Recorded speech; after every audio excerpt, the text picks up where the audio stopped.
Hello and welcome to this very special creepy clown edition of the Purple Journal podcast. I am your increasingly resentful and weird host, Joe Johnson from PurplePTSD.com, here with a couple of my buddies, Joe Oberle, senior writer at VikingsJournal.com, and regretful writer at PurplePTSD.com every Wednesday night.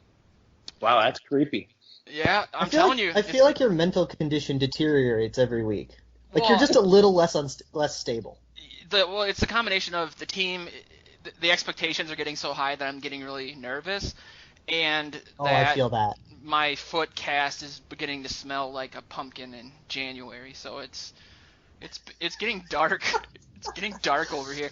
But no, man, I'm doing all right, I suppose. That other voice is Luke Braun. Yeah, that's my name. This is Luke. Off to a great start. You know, let's get this back on track. Yeah, hi Luke. What's going on? Luke also writes for PurplePTSD.com, and I was gonna say he's slowly becoming my best friend, but after this, I'm gonna just retract that. Slow down on that now. But yeah, another week. Every podcast we've been able to be in good spirits for the most part. This is good spirits for me. The Vikings are the last undefeated team in the league, and that Vikings are winners. They're winners. I mean, that game was over pretty quick. Yes, they are. Yes, it was. As soon as the drama went out of it, pretty quickly after that punt return by Marcus Sherrills. It was like coasting from here on in, and you could start writing your game wrap stories. It was over. Do you think this was over like at the end of the first quarter when we went up 14-0, and everybody and their mother knew, like, nope, they're not putting up 14 on us. Yeah, there's no way that they were going to come back from that. I was going to say that. Do you think that the Vikings kind of took their foot off the pedal a little bit because they obviously had a comfortable lead? They weren't really trying to continue how they started, at least offensively. I think offensively and defensively. I don't know. I mean, they didn't pull their starters out. I mean, I don't think they. They might not have been as intense and were hard pressed to score points. I mean, last week we saw when who did they play last week? The Giants. Yep. They saw it when they scored, and all of a sudden they got the Vikings' attention. They went right back down and scored another touchdown on them. The Texans just never did that and never threatened them. And so, yeah, you're probably right. They might have. And what do you guys think about Brock Osweiler's game? I mean, my God. I've been thinking like the whole time that I don't understand. I understand the dynamics of the league. It's a quarterback league, and obviously there's not a lot of quality quarterbacks out there. So they the market value was what it was. But to give that guy $17 million and see him play the way that he has been, it's kind of confusing, I guess, or sad. Yeah, that's the national narrative that the Vikings defense has created this week is. Totally. I mean, we talked about this. Yes, you're going to bring up last week. I'm going to do it before you can. When I said that I thought Brock was doing okay, and then since I was talking out of my sphincter, I went and researched it, and oh my goodness. And he just proved it. My goodness, he was doing his best Eli impression, getting rid of it when he saw the rush coming at times, and didn't want anything to do with those sack monsters from the Vikings. How dare you disrespect Eli like that? That was god awful. That was Monday night Josh Freeman bad. Yeah. I mean, he was pressure and the defense is good and all that aside, like that had an effect and will definitely make his stats feel a little bit lower. But there were also times when he had a completely clean pocket and was throwing like a check down to a wide open fullback and one hopping it. Like that was 2011 McNabb bad. Yeah, I don't know if opposing offensive coordinators identify. I'm trying to say it this way because it just popped in my head, but if our defense is so good that they're like, we just have to get rid of the ball and try not to take a lot of sacks or hits or whatever, or if they identify that maybe they're is a weakness in our defense in a short passing game, a la, how the Falcons beat Denver the other day. I mean, do you guys think that's part of it, or do you just think that they're kind of desperate and saying, like, just don't get sacked, get rid of the ball, and we'll see if we can break a big play or here or there? I think trying to shorten the play time is probably part of people's game plans, trying to run, more three-step drop routes and stuff, similarly to how we cope with the bad protection, make it so you have to protect for less time. It makes sense. And I think some of that is just, like, if somebody's coming down your throat, don't throw a contested ball that Harrison Smith is going to go intercept. And I think there's just a directive to that. I don't know if it's completely like, we're just going to completely give up on our passing game because the defense is good. I don't think they're coming into games with that mentality. Okay. No, exactly right, because they are trying to get it out quick, but some of the stuff where they're throwing it into the dirt, it looks childish. Yeah. It looks bizarre. Whereas, I understand you don't want to get drilled and get knocked out of the game or whatever the reason, or make an interception like you said. But did you see Sam Bradford hang in there and throw that pass to Jarius Wright? Yeah. My God, he got drilled, and I was so scared. Favre made a career of that. That's what a veteran quarterback does. That's what a quarterback that knows. If you want to win ball games, you've got to let your receivers get open and deliver the ball late, and you're going to take some shots. And to see it just on the other side of the coin to just cough it up and throw it away in such a dramatically lame fashion, I don't know what's going on. I think I took a really crappy potato quality video of that play you're talking about, Joe, where Bradford hung in there and got the pass out to Wright, and I posted it in certain places online, and some of the feedback I got was, it wasn't a smart play for him. He should have, we didn't need that first down because we were winning by so much, so why risk? That's a horrible argument. That's what I thought. Dude, we don't need first downs, whatever. I'm sure that's what Bradford was thinking. Oh, God, we don't need this third down. I'm gone. Who says that? Yeah, nobody does. Mike McCarthy might. Internet people. I don't know if they're actually real people or what's going on, but yeah, there's a lot of weird takes out there, and none of us have ever played quarterback in the NFL and realized how fast everything happens and how little time you really do have to make decisions. These are split-second decisions made in the heat of the battle, and you go more on instinct after a while if you've done it enough times, and that's the difference between a veteran quarterback and one who's only played like 10 games like Osweiler. So. It takes a lot of crazy circumstances to make a first down throw on 3rd and 7 a bad decision. Like, for sure, throwing for a first down on 3rd and 7, like, a lot of things need to be happening to make that a bad decision. It needs to be like in the fourth quarter with 56 seconds left and no timeouts and like one of those things. Yeah. Otherwise, like, go away if you think that. Like, what?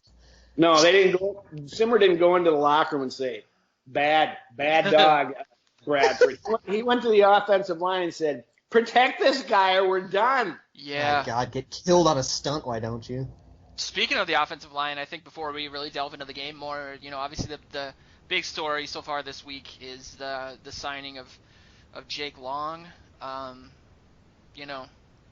Clemmings was getting beat. I mean, I thought Clemmings played okay in the Giants game, but I don't know what happened. He just kept getting like completely passed by.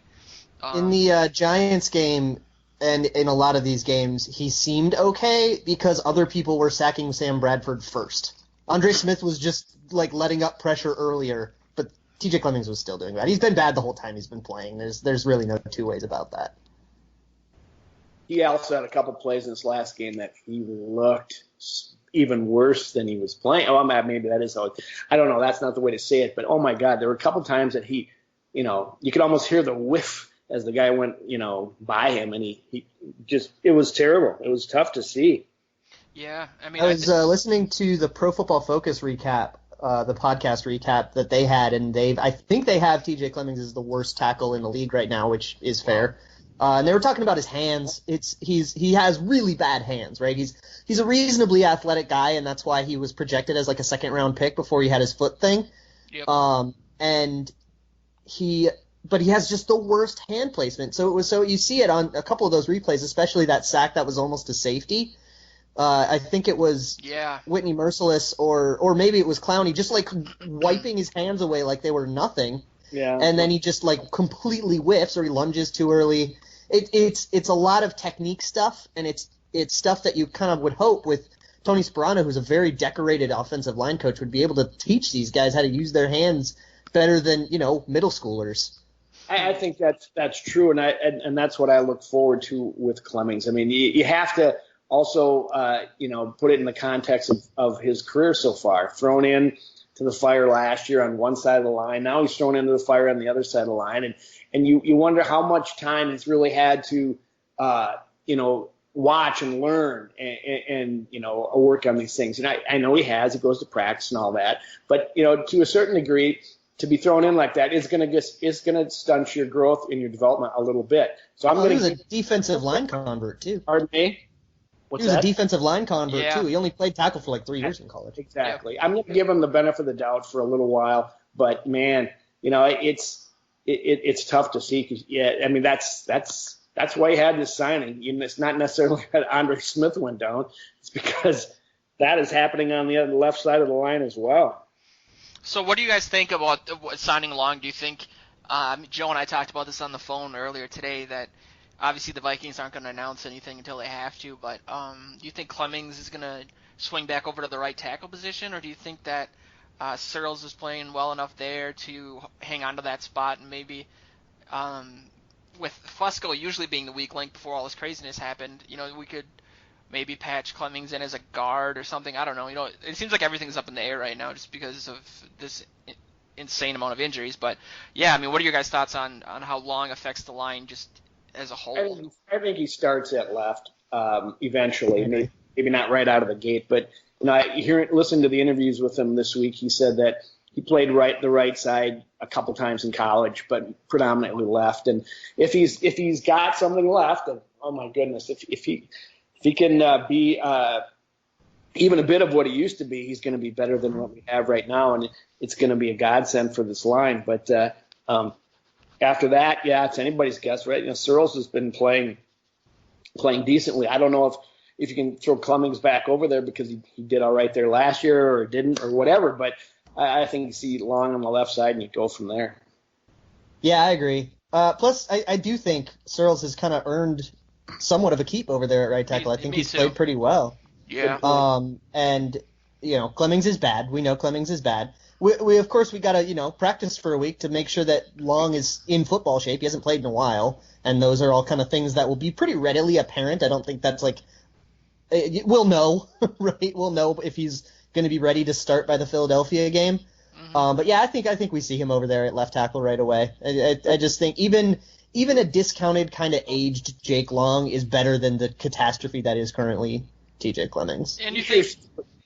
I was just gonna say he sure said the right things this week, in the interviews that they had. I mean, that he's been working out since January. A little bit pissed off that he didn't get a call. Is in the best shape of his life. They're all gonna say that, but I'm sure he is. Not as his life, but since his ACLs.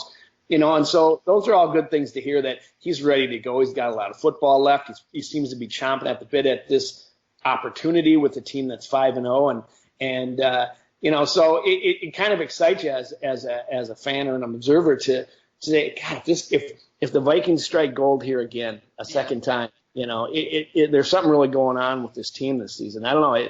I'm pretty excited to see what he's got, and I'm cautiously optimistic that he's got enough left. Yeah, I mean, you look at him, and he's a former number 1 overall pick, just like Bradford. He's got familiarity with one of the coaches, being Sparano when he played in Miami.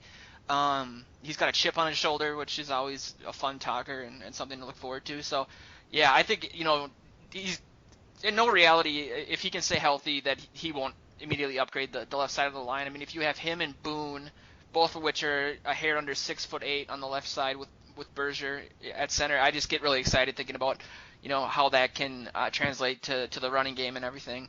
Played with Berger and he did. All he has to do is not be the worst tackle in the NFL, and it's an improvement. So there's that low bar. The other side of the is why why was he out there? If in fact he's got plenty left and he's going to be an upgrade and he's going to be good with all the shortage of offensive linemen going on. Why was he still out there? I think he tore an ACL. Well, and he refused years ago. He refused to sign that injury waiver with Baltimore last year, and I think teams are wary of him getting injured again and being dead cap space. So I think that has a lot to do with it. Other than that, I mean, I mean, it's a lot more risky to sign a player a year after they've torn their ACL than it is to sign them 2 years after they've torn their ACL. I think it just takes a little bit of time for, like, now we know, okay, he tore his ACL forever ago. He's had tons of time to heal. That's probably not as big of a factor as, not having played. And if we're okay with him not having played, then it's a little bit easier to go sign him. I also think we're, kind of desperate. Yes.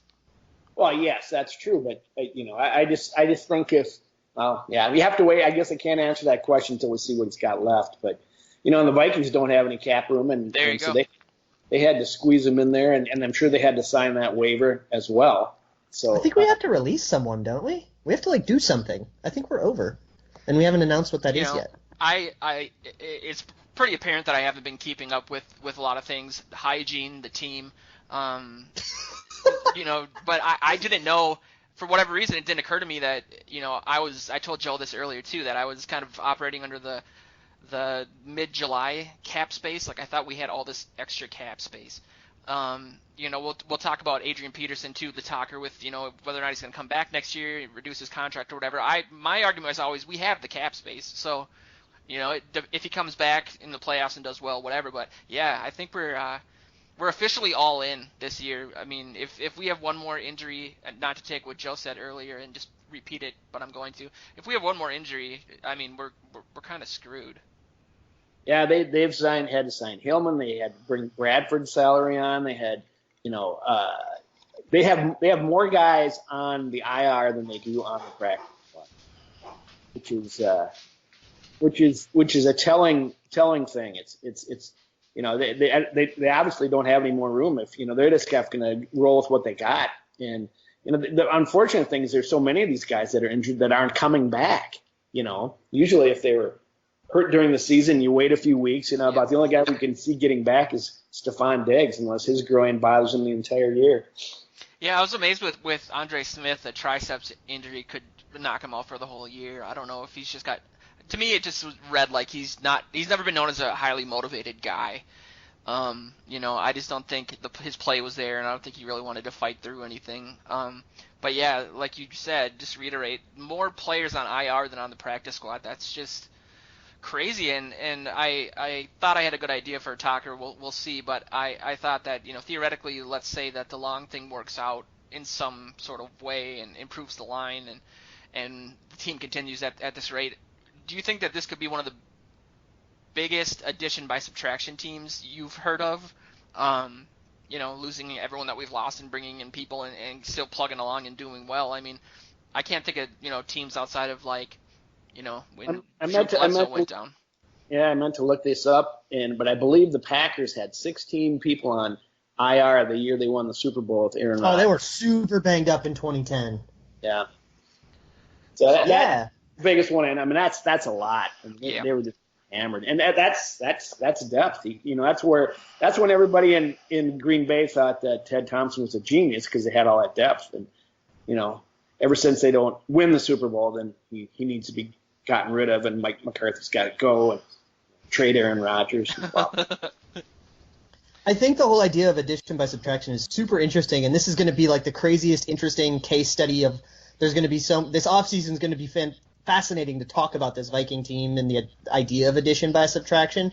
But if you look at the way that our offense worked last year and coming into this year with Adrian Peterson and how it was, it all revolved around him. And you had those, 2 tight ends and a fullback and a 7-step drop, and that all kind of revolved around this is Adrian Peterson's team, and we need to, pass out of these super heavy formations so that it's not always a run out of the super heavy formations, and everything kind of started with him. And then when you remove him, suddenly there are other players who are the guys you want to build around, right? There's probably no question in 2015 that Adrian Peterson's the most talented player. He's Adrian freaking Peterson. Mm-hmm. But now you've got, now is Stephon Diggs the most talented guy? Is Sam Bradford the most talented guy, and now, Diggs is out. Is Patterson the most talented guy, and we start doing things with him? Is Thielen a guy we want to start manufacturing touches for because he had a hell of a game, and I think the idea of addition by subtraction is not necessarily making the sum of our parts better, but it's making us try out these different ideas and kind of experiment with different permutations of where we're putting our touches and what we're prioritizing, and some of them are working out better than I think we ever would have thought they would. Do you think a lot of that has to do with that Norv is just more comfortable with Bradford? That Bradford fits. I think it has to do with them discovering what they have with Peterson out of there and being able to try those things, as Luke was saying. But they also have two other former head coaches on the offensive side of the ball. We're absolutely feeling that. Yeah, imagine what they're telling him. What these guys are all throwing off these ideas, and we can do this now. We can do that. We're going to know by the time Peterson gets back whether or not this offense can work without him, and how they're going to make decisions towards that going forward. It'll be a very interesting year for that reason alone, just to see if they can get the running game going and they can get the passing game going to such a degree that it opens up things even more for the running game. Of course, then you got that offensive line thing, but besides that, it'll be really interesting to see where they go from there. We're definitely feeling the other coaches, not only with the occasional weird wildcat play and the difference in the run game, which may not be working out, but it's definitely, we've kind of seen the different blocking and just different personnel, fewer tight ends and a little bit more spread out. But then we brought in a West Coast guy in Pat Shurmur, and now we're seeing all these 3-step drops. Like, that isn't magical fairy dust. That makes a lot of sense, right? Yep. Shotgun spread passes and a lot of that. Do you think let's say Peterson does come back after week 11 or whatever, do you think that his role, obviously they're not going to just revert to a ton of I formation stuff like you were talking about, Luke. How do you think he would fit? I think a lot of people are wary of that because they looked at Norv like Bill Musgrave 2.0, just handed it off to the left, up the middle, third and long sort of situation. Do you think – I believe personally, I guess the best way to say it is that with this new offense, if you do bring Peterson back, that's obviously got to be a positive. I mean, just the attention he would draw would open up the passing game even more. I don't know how comfortable Peterson would be, let's say, doing, again, more shotgun or pistol handoffs and stuff like that, but that's part of the reason that they brought Sperano and Shurmur in, supposedly. But yeah, well, I mean, we did touch on this last week, so we don't need to really get into it, but are you guys kind of on the excited about AP coming back or the tentative side? I'd like to see him come back, but I think the days are gone of we have to see if AP is comfortable. I think those days are, well, if they're not gone, let them be gone. If they're not gone, they're heading towards the door. I'm worried. I would be worried about it. I'm worried about Norv completely reverting back to let's do some 7-step drops and like put 1,000 blockers in the box and then like do this crappy power thing that. I'm actually legitimately worried about him just going right back to his old scheme despite the success of everything else. Yeah, and what scares me the most, I guess, even though I did say I am pro AP coming back, but this offense hasn't had a turnover, and I just see AP. That's so ridiculous. Good point. Yeah, and obviously AP reverted to his fumbling ways last year, especially when it mattered. So I don't know if that dynamic is going to help the offense very much. I don't know. I don't think so. With if this offense is clicking on all cylinders and it's Bradford's team who likes to operate out of the gun and where AP doesn't. I mean, the stamp is going to be there. Now it's not a second year quarterback that you're trying to build around. You're building around this seasoned veteran, and he knows how he operates well. So they're gonna AP has to defer to that. And he can't come in and say, oh, no, that's not going to be good for me. I mean, they were trying to make AP do it to begin with. So I don't think it will happen. I don't know. I guess I'm not as worried, Luke, that it'll happen. I just think the other voices in the room will say, Norv, knock, knock, Puddinhead. No, we're not going to do that. I really, really want that to be true. I'm not sure how much faith I have in it, but I would love that. I would love and I was harping about this before the season even started and before Teddy went down and when everything was normal. I wanted Adrian Peterson to have a significantly reduced role, but not be just like completely left out of the offense. And I would compare him to like a Jeremy Hill type role. And he had 250 touches in 2015 and was definitely the feature back. Like 250, that's not a backup. That's not like a situational role. That's a solid role. Yeah. But it allowed guys like Gio Bernard to come in, and it allowed the passing game to flourish. And it wasn't like this suffocating need to get the ball to your Hall of Fame running back when everybody knows you're going to, and it's never going to work, but you have to because he's Adrian Peterson. I kind of want us to go to a more balanced world like that. If Adrian Peterson were to come in, I'm worried about them just like feeling the pressure. Go, give it to Adrian. You have to because he's Adrian. But I would love to see more balance, and I would love to see, a series of Adrian, and then, get Jarek in there, and then get Asiata in there, and he can be a check down and also pass block. And like, I would love to see them rotating in and out more than they ever have. Right. And I think that's the best formula you have when you come in, right? Because he's still talented and can still contribute, but he can't be the only thing anymore. This isn't 1975. Yeah. They tried to. It was a small sample size, but in the Packer game, I saw them throw a pass towards the end zone to AP. They were trying to get him the ball through the air, and he still just doesn't look comfortable. Whereas you see Jerick McKinnon catch a pass and turn and go. I saw it in camp and OTAs. My goodness, he's such a natural receiver. And then it was great to see they threw a pass to Asiata. That's the flexibility they have. That's the diversity that they can have. And I really think they're smart individuals. And Zimmer's all about you earn your playing time. Well, when AP decides to go sew up his cartilage instead of maybe playing on it, he said, I'm not going to play for a while. So these other guys get to step in, they get to earn their reps, and they're going to be in there. They're going to be rotated in more heavily. I really feel that will be the case, but what do I know? I do think we need, we do want him back, right? Like Jerick McKinnon hasn't been lighting the world on fire. He's got a 2.8 yards per attempt, and then in the Carolina game, and then in the Giants game he had a 4.7. And in the Houston game, he had a 1.8 yards per attempt. Like that's one good game and then a couple of stinkers. He's caught anywhere between 2 and 5, 5 passes in the Giants game and then 2 and 3 in the other 2 games. So he's not lighting the world on fire here. No. Despite the fact that he's getting, the lion's share of attempts. So we do want him back. I just think that there's a formula that gets the most out of all of them. Yeah, I just think it's important to also point out that regardless of whatever AP's diminished abilities are, he's still, the defense still revolves around him when he's on the field. So if they can take advantage of that in a way, maybe, like those Asiata passes that Joe brought up, those were actually, I think there's 2 of them that were actually huge gainers. I mean, 35 yards. That's the type of stuff we need to do. I would love to see AP get that pass. Who knows if the defense would be the same as when Asiata was out there, but I'd love to see him catch one. Yeah, I have this vision of AP not being that bad as a pass catcher because I was at the Falcons preseason game where his first touchdown was this 75-yard screen pass that he just housed, bobbing his head, bobbing up and down. Yeah, he's not that bad, but as people say he is, but he's not as good as as the others. It's just not a natural thing for him. It's interesting to see him.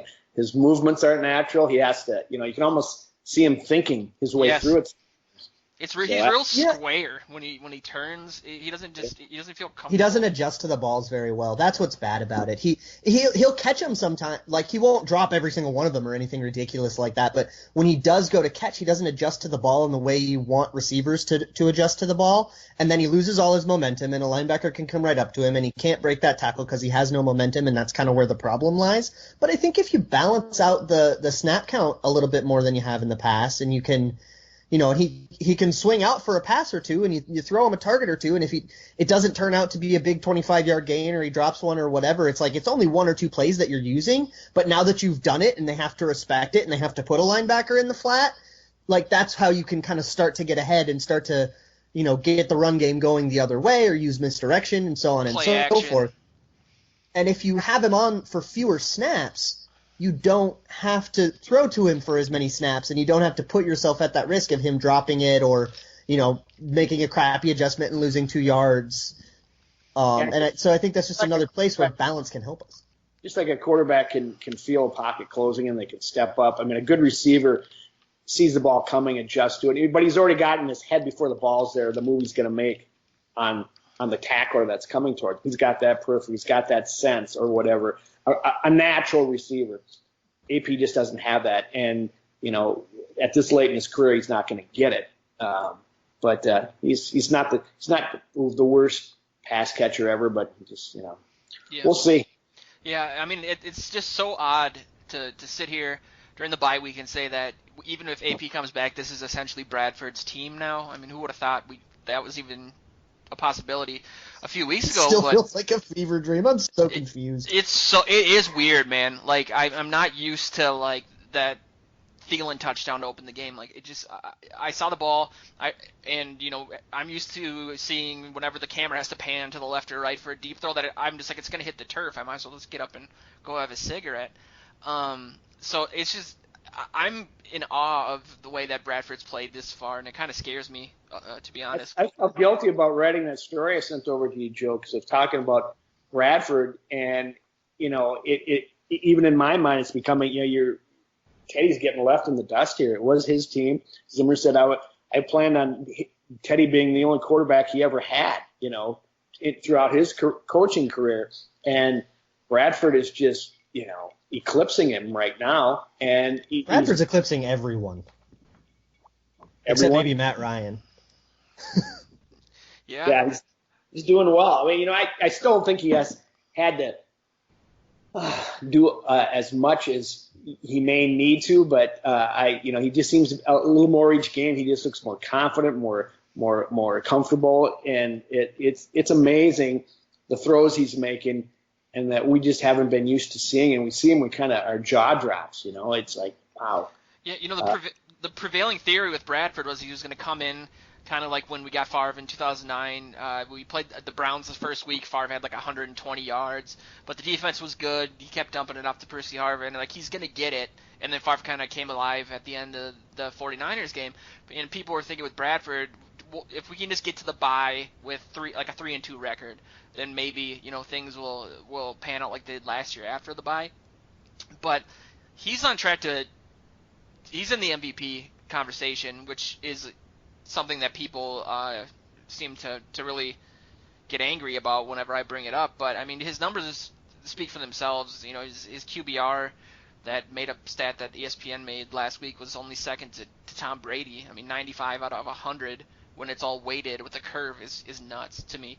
I don't think it's just the defense and him doing just enough to win. I think he's kind of getting beyond that. I think the offense is becoming. He did last week. Let's see him do it again.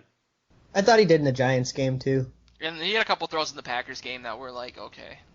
There's no question. He's having a career year, and it's like not even close. I mean, the Bradford we thought we were getting, and I've got his Pro Football Reference page pulled up here, and his passer rating over his career has been like 76, 82. There's an 86. There's a 90 in there. That was pretty. He's averaging 109. Yeah. Like, this is insane. And every stat is like that. His yards per attempt, his ESPN QBR, which I will defend as a stat. I will die on that hill. I thought you were going to say that right when I said it. I regretted it immediately because I have no idea how it works. I just don't like ESPN very much. But yeah. I will defend that stat. Come on, at me, bro. At me. I got nothing. But yeah, he's having a completely career year. And if he keeps this up, I mean, it's almost the same thing as like Dallas has going on with Dak and Tony Romo. Like, I don't care if Tony Romo has been your guy for forever. He's playing so well. How do you bench that guy? And if Teddy comes back in 2017 and you say he's ready and, Bradford's had this career year, like, how do you not ride this out?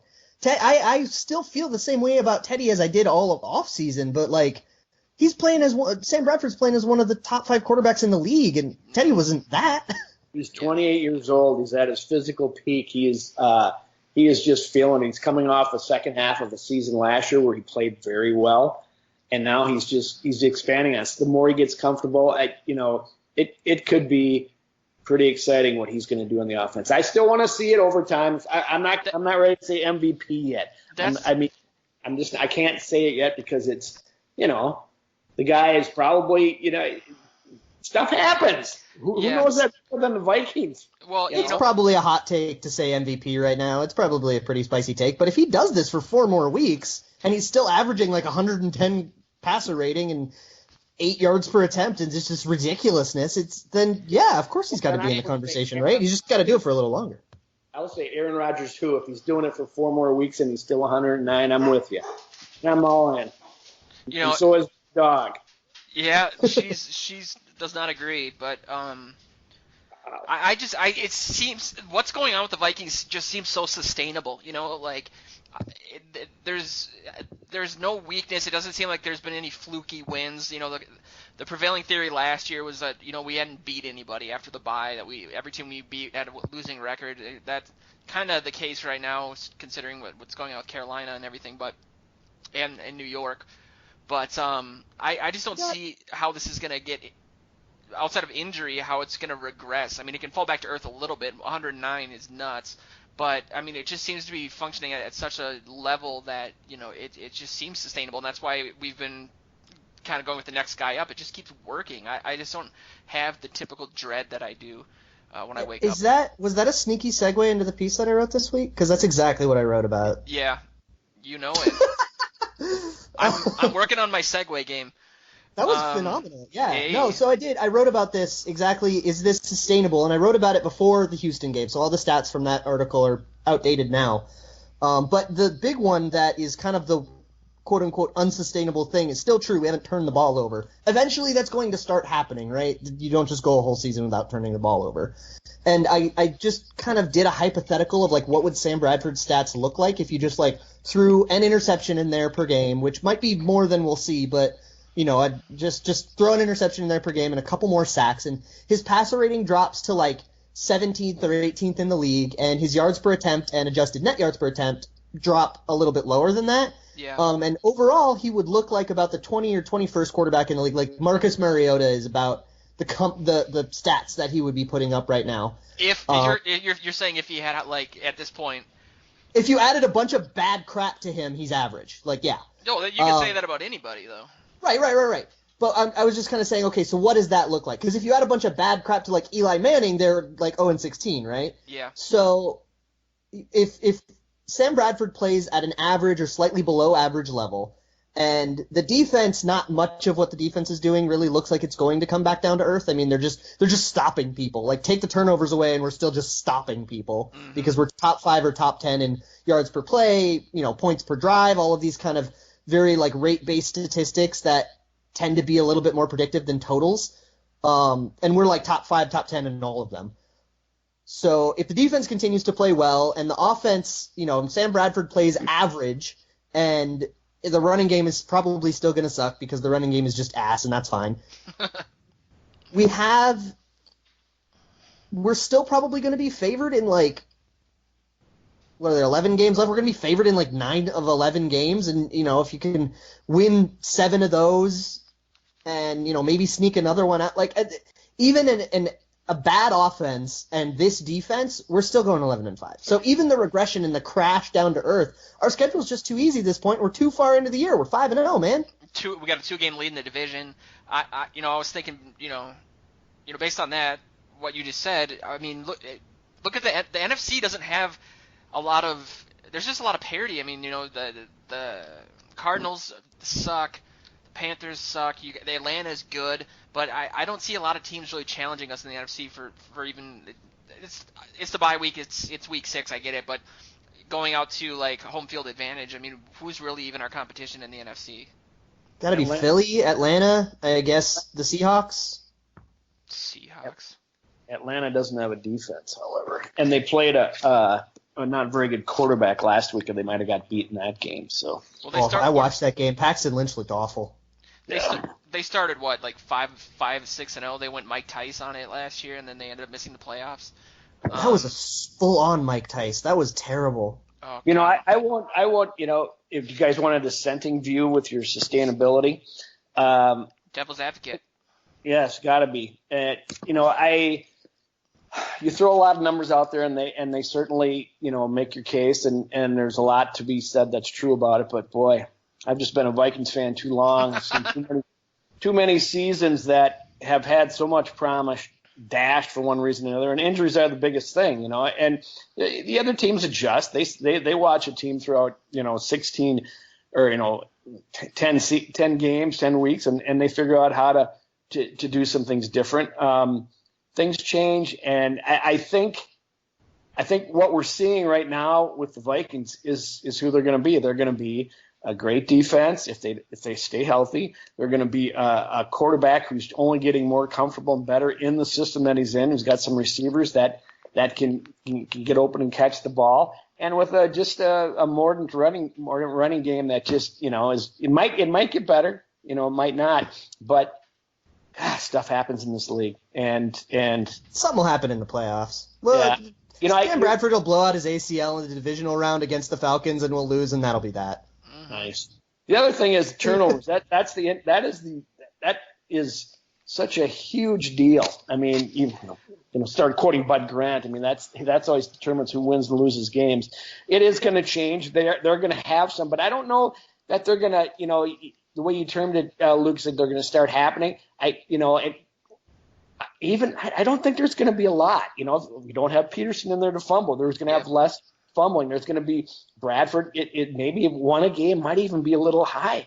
I don't know. I wonder what I actually agree with you. Yeah. I actually agree with you. And the amount of interceptions I quote unquote added to Sam Bradford in that piece, I wanted to do a little bit more aggressive of an estimate just for the purposes of the thought experiment.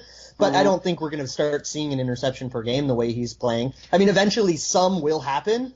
Yeah. But an INT every other game, that's not killing you. Well, he had the play Sunday where he threw it right to the linebacker who should have housed it. Yeah, that could have been 6. Didn't Charles Johnson break up one on a nice play? That's what I was going to ask.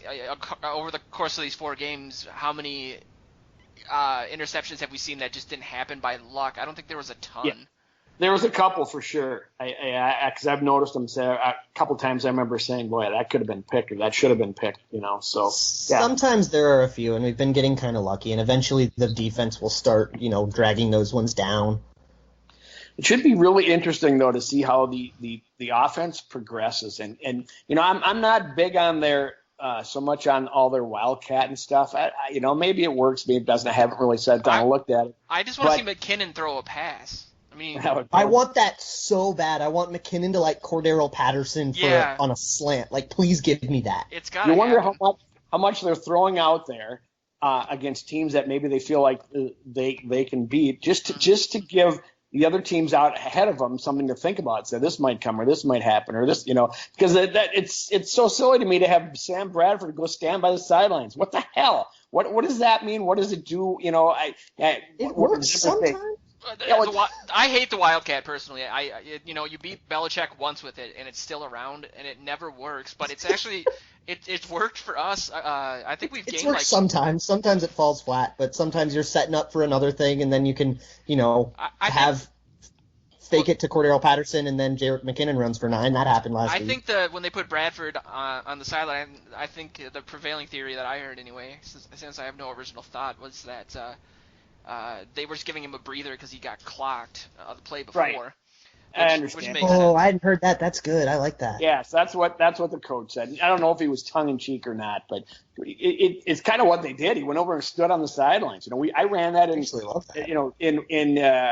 intramural football. I went over there and stood like I was out of bounds, and then just took off running. They threw me a pass, and that's Liberty play. That's what it looks like. But it's funny. I don't know. I want to see the offense grow though, and just now that they're putting in some of these things, put in more. Just keep seeing what it can do. I can't imagine that Bradford knows 100% of the playbook, even at this point. I mean, he's only been here for a month. They said he did. They said he's got it all. Really? Okay. I just think that it looks like every week we've, like you guys touched on earlier, we've kind of evolved and thrown out new plays and everything, and I think I want to see him do a slant over the middle with Cordero Patterson. Me too. God, I miss those from his rookie year. They were so exciting. Once that guy gets the ball in open space, he has such great moves. He's hard to bring down. That was a Percy Harvin thing too.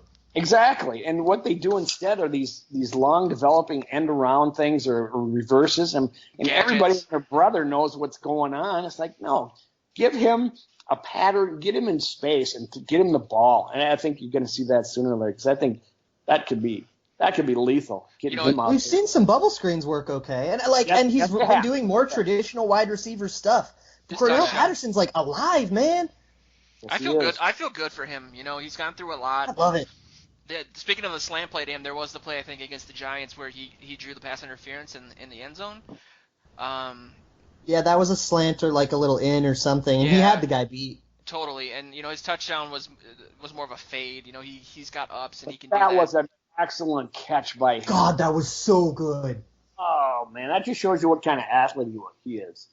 Reaching over that guy. I was so sad when he didn't get the first touchdown before he actually got his touchdown. When it was like a little screen and he like wiggled his way all the way up to the one and he was like diving for it Yeah. and he didn't quite get there. I was Yeah. so sad because I wanted him to get a touchdown for the first time since forever ago, and then Yeah. he got it on the next drive and I was so happy about it. If there was a movie about Cordero Patterson, it would probably end right there. I mean, that was like his Rudy moment, reaching out, almost fumbling, then getting the touchdown on the next play. It begs the question with him, and especially with the way Thielen has played, and probably most importantly, just because of what I think of between Mike Wallace and Bridgewater, is that Thielen has a great chemistry right now with Bradford. So when Diggs does come back, saying he comes back healthy, do you think that Thielen then becomes the number 2, or how do they? I mean, what do you guys think they're going to do there? I love what we have at wide receiver right now, and I haven't been able to say that for a long time, but Thielen appears to be significantly better for something he did over the offseason or something. He just appears significantly better than he's been in years past. Cordero Patterson is alive.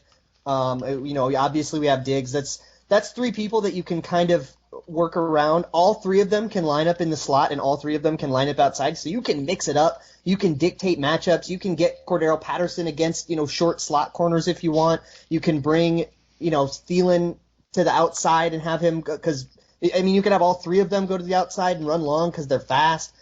Charles Johnson also exists and is a person. And then you've got Kyle Rudolph over the middle being large and having a good time. So I think after this game, it's a lot harder for people to kind of start really weighting their defense towards Diggs and double covering Diggs and paying a lot of attention to him, because we just played a whole game without Diggs and we torched a really good secondary.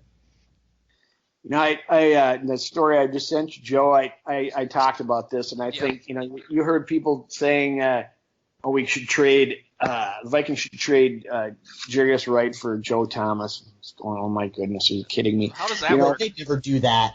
I know, it's silly, but the thing is, what you want to do right now is really hone in on the guys that you got. You have plenty of receivers there, and we just seen one guy go out with a groin that could bother him the whole season. So you want to develop these guys and keep them on your team, and not weaken a position that's becoming more of a strength. And with Bradford, it's only going to increase. It's going to become more important on this team.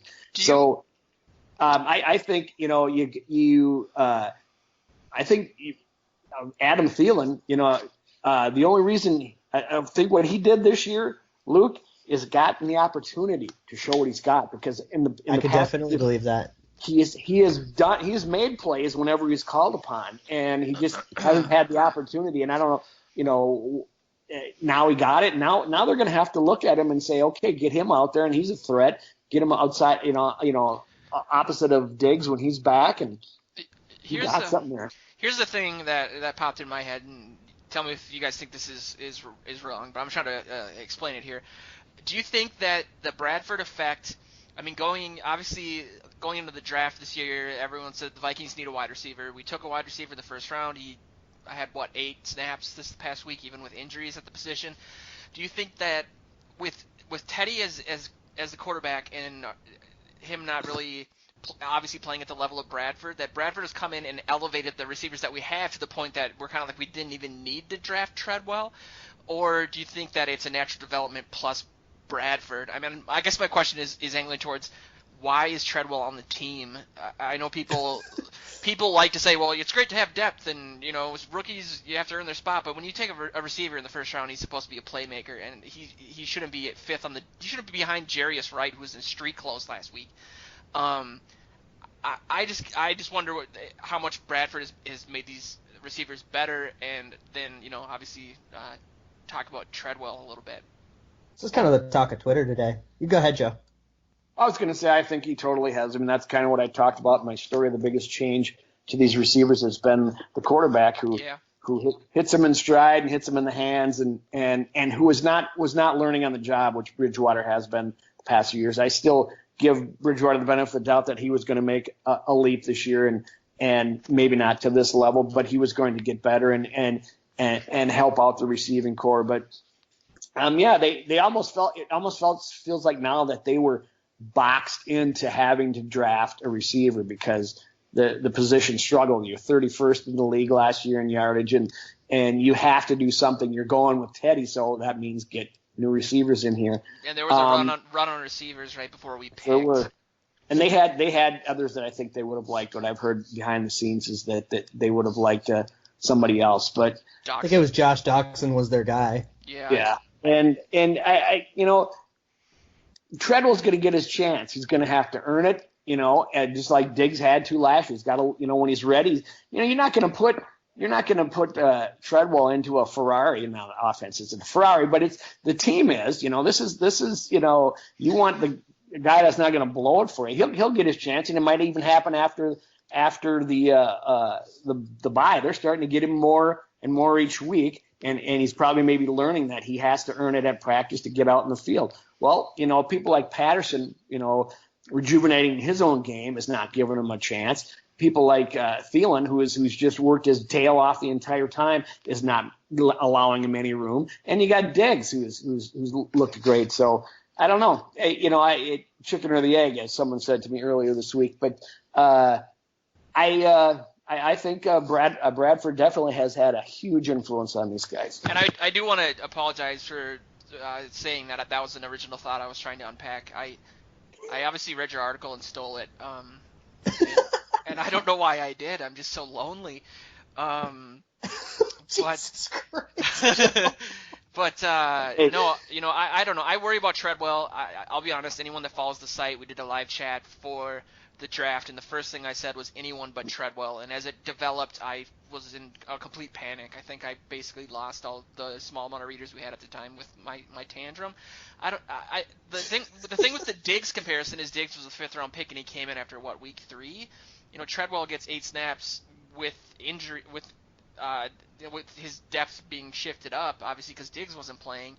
And I don't know, man. I just don't think his game translates well to the NFL because he's just not fast enough. And I think that his game in college was that he was more physical and stronger than who he was, the DBs he was going against. And I think when he gets to the NFL, he realizes he's not that strong. I think there's a couple of things about Treadwell that can kind of explain why he's been such a no-show so far. And I think the whole thing between Treadwell and Jarius Wright, they play completely different positions, right? Treadwell could line up in the slot, but Jarius can only line up in the slot. So when Diggs goes down, Jarius Wright's the guy that comes in and takes all those slot reps, and then you put the other 2 guys on the outside. So I don't think they're really in direct competition. I think it's just whichever position you need more. We needed a slot guy more than we needed an outside guy, so Jarius Wright got the snaps. And I think well, real quick, do you think just real quick, do you think we brought Treadwell in under the guise that we had Teddy Bridgewater at quarterback, and last season Bridgewater threw I don't know how many of those 15-yard outs where Diggs would run 15 yards, turn around, catch it, and pick up a first down. I think the idea was that they wanted the offense to be able to just pick up first downs, across the middle, something Treadwell can do, and we're just not doing that right now. I mean, we're going down the field, they're doing a whole bunch of stuff, and I don't think Treadwell fits into that offense as well because he's not part of the plan. Yeah, that was exactly the next thing I was going to say. It's right. much more of a plan, like a scheme-oriented thing, and with a little bit more of these shorter kind of throws, these bubble screen plays that we're throwing to Patterson. Like, we can't do that to Treadwell. He's probably the slowest wide receiver on the team, I think. Yeah. And supposedly he's the quickest from 0 to 10, but then after that he just, crashes. he just doesn't have like the top speed for, the same kind of physical build that gives Cordero Patterson those reps. And then on the other side, there was a quote that just came out, and it's why Twitter was talking about this today. I think it was either Zimmer or Spielman or someone that was saying that, it's great when we have wide receivers who are playing well, so we don't have to put these rookies in. I know everybody wants to see their new shiny toy in action right away, but Thielen's playing well. You can't really bench him. Cordero Patterson's finally having a resurgence. We're not going to bench him after all this time. Charles Johnson already got benched for Cordero Patterson, and we're not going to bench Diggs. So, where do you get him in? The other thing is, Adam Thielen, and Zimmer has said this more than once, knows every position. Yeah. And that's why he's valuable. That's why he's in there. That's why he's earned this. And he's you're not going to get him out of there now. You're going to see more of him even when Diggs comes back. He's that versatile, and he can do so many different things. And Treadwell can't. He's still a rookie. And Zimmer's not going to play a guy that's not ready. He's proven that time and time again. Yeah. I'm pretty comfortable with a wide receiver core that is mainly Diggs and Thielen, with Rudolph as the tight end. Are you guys comfortable with that? Because I feel okay about that. That's what I want. And, with Patterson coming in intermittently, I think that's the best way to go about it. I mean, Thielen has earned it. I feel so embarrassed when I watch the game, thinking back to when I first met Joe doing our old podcast and arguing that Thielen should get cut for Bo Ringer. Every time he gets a catch, I just kind of feel bad about myself. It's the weirdest. I tried to be nice, Joe. I tried to be nice when you were saying that. But yeah, yes. I got an interview with him, so it was worth it. It is. That's exactly what you want. The only touch or the only snaps that Treadwell is going to get right now is the candy. If they can help the team, and he's not going to do better than these guys. You want your main guys to be playing the way they are, and meanwhile you develop your rookie. That's the way it's going to be. Do it last. Now they're doing it with him this year. We get 5 years of Treadwell. We don't need to put him in the first 5 games of that. You're right. I'm just. I admit this is a nitpick. I'm really happy with our wide receiver position. I guess I just wish that when you invest the first round pick in a receiver who was supposedly the most pro-ready receiver, that he would play well enough to where you couldn't do that. On a bad team or on a team that had a need. The team, apparently now they have the need. If the Chargers took Treadwell, he'd be playing. So what you're saying is, or maybe he would be on IR because they're the Chargers. But that's. So what you're saying is Treadwell for Joe Thomas. Yes, that's the guy you want to trade. Ayo. Cleveland's not that dumb anymore. What? I think maybe Cleveland isn't dumb enough to do that anymore. No, there's no way. I was joking. Yes, I know. Laugh at me. We only have a couple minutes left. We can go over though. Who cares? One thing I definitely wanted to talk about from the game is all the heat that Trey Waynes was getting for all the penalties that he was drawing, which we talked about. Some of them weren't fair. I will say I didn't agree with some of the calls against Xavier Rhodes on Sunday. I thought a lot of them were bad. It just seems like whenever they crown him, the announcers crown him as, the next shutdown corner in the intro, he has a game full of penalties. I don't know if that's based on his reputation with the refs or, what you guys think about. If that's something to worry about. I mean, didn't impact the game very much. If you're gonna do press coverage, you're gonna be in their face, and you're gonna play that physical, which is a huge part of his game. Those are gonna happen. You're gonna have to accept some of them because.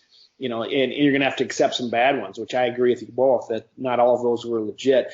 And, when you look at what else has been called. So you got to take some of that. And it's going to happen. And this defense always recovers. So I have zero problems with those penalties. I think he's over his grabbiness where they had to put the boxing gloves on him in practice. Yeah. I think he's really becoming a great lockdown corner. And, you're going to break some eggs. I'm 100% with you. I think there's a huge difference between the penalties Rhodes got last week and the penalties Waynes was getting earlier in the year and in his rookie year. Waynes was getting penalties because he was beat and had to interfere to stop it from being a touchdown. Rhodes is Yeah, getting well- penalties because he's playing physical and getting flagged for it, and I think there's a huge difference for that. And also, the result is just kind of worth it. Like a couple pass interference, or a holding and a pass interference per game, and then DeAndre Hopkins gets one catch in deep garbage time. Like, sign me up. Yeah, That's right. I think you can tell too when like Joe said, you're gonna get those penalties based on press coverage. They show Zimmer and he's not upset about them. Like, I think it's just something that he puts into the game plan, knowing they're gonna get a certain amount of penalties. But They're also not the best calls. These ones weren't. And if they're that close to calls, he's going to call one, and then people are going to bellyache, and then they can't call it again right away. They got to make a makeup call or something. Yeah, it's you're going to get them. You got to live with them, but just so they don't. If you're doing it every time, and Aaron Rodgers is going to throw at you 10 times a game because he knows he's either going to beat you or get a penalty call, that's one thing. But the way he's doing it, no problem. The deep pass interference was almost the exact same thing that Thielen didn't get called in the Giants game. Yes. It was that same kind of barely cut the armbar kind of thing. Yep. And I think both of them should be called. I thought that was a miss on Thielen, and I thought that was one of the penalties that was a good penalty, but Agreed. Hey, it's worth it. I just want to, and I've explained my creepy allegiance to Trey Waynes before, but I don't think that his penalties were situations where he was beat and he had to stop, pass interfere to stop a touchdown. I think It's holding. The holding is when he. Well, Chris Collinsworth was basically saying he's in perfect position. He's just panicking, not getting his head around and freaking out a little bit. I think. Okay, that's fair. I don't think Wayne's he never gets beat. He's so damn fast. He just kind of freaks out a little bit. I think he's terrified of Mike Zimmer. To be honest. He gets turned around sometimes, and he'll have to hold the wide receiver to stop him from getting open, and that's when a couple of those holdings got called on him. But yeah, no, that's a much better way to describe it. Is he's with him, and he's not completely torched, but he doesn't have his head around, and he's not in the right position, and then he panics. And to use this discussion to illustrate the previous one, if you're worried about Laquan Treadwell not playing, Trey Waynes. Yeah, he's really turned it on. I mean, after that Packers game, and then he had a bunch of snaps against Kelvin Benjamin, and he had a bunch of snaps against Victor Cruz, and I think he might have even gone up against Odell a couple times, but or was Xavier shadowing him? Either way, and now he basically shut down Will Fuller too, except for one baffling 4th and 16 screenplay. What was that? He got early snaps last year out of necessity, and then later in the season he played and did better, improve, and now he's even better this year. Laquan will get there. He's a starting level cornerback. Yes. Waynes? Yeah, we just have two other starting level cornerbacks who are better, so Waynes isn't playing 100% of the time. Yeah. But the fact that we get to rotate both of them in and then keep Terrence Newman's old bones fresh, it's great. Yeah, there's no drop off when he's out there, at least recently. Yeah. I mean, it's awesome. So Yep. I guess I was right about that. So we should probably end it with that. But I guess Right, because Luke and I are always right. I don't want to say that. That's dangerous. Don't go there. Yeah. No. I did. I think I predicted the Eagles to be 3-13 this year. Really? That's not happening. Yeah, It still can. That's Oh my God! true. Could you imagine 3-0 and then lose every game? It's happened to us. So yeah, with that, I guess we have the bye week. I don't know if you guys have any parting thoughts about the bye week, or I don't know. I have one thing, just going back to something that we were talking about earlier with Bradford and if the passes were interceptable. So this is pretty optimistic. I just pulled up Kean Fahey's pre-snap reads catalog, which is something you can buy for $10, and I'll plug it every time I can because it's amazing and totally worth it. But he tracks what he deems "quote-unquote" interceptable passes, right? Passes that could have been an interception, but regardless of whether or not the guy actually pulled it down. Sam Bradford was second best in the league at not throwing those. First best was Aaron Rodgers. Wow. Nice. Very nice. What about you, There's Joe? a little bit of subjectivity to what to how he tracks that. I was gonna say, how do you define that? That's a hard thing to define. It's like my and Joe's bet last week about the gnome for Blair Walsh blowing the season. We couldn't agree on what blowing a game meant. And I got some really. It's subjective. It's his opinion, but I do think he's probably going to be right more often than not. He's a pretty smart dude. Me? Thanks. No, Kean Fahey. What are you talking about? Then he's Oh, just man. like Luke and I, because we're always right, too. Oh I, God. I'm not. That's dangerous. I don't want to be held to that I'm standard. saying facetiously. Joe's had a couple of beers, so I think we should end this No, just one. before he. As soon as you let me go, I'm going to open the next one, though, for crying out loud. Yeah, we're getting there. Probably a fair way to, decompress after dealing with us two. I need something, man. I'm telling you, but yeah, but that's the show. We're gonna be back next week. Obviously, we'll have a bunch of talkers, I guess, for the bye week. We're gonna have actually our first guest on the show next week, and that's Adam Patrick from the Purple FTW podcast, which is pretty cool. There's some cool guys over there. Adam Warwas, if I don't know if that's how you pronounce his last name. It's a great But Twitter follow. yeah, I mean, we're doing some stuff with them, Purple PTSD, posting articles, stuff like that. So that'll be fun. And yeah, we'll just continue to be happy that we're 5-0, and that's all we got. 5-0, baby, living the dream. Follow us on Twitter at Purple PTSD at Vikings Journal.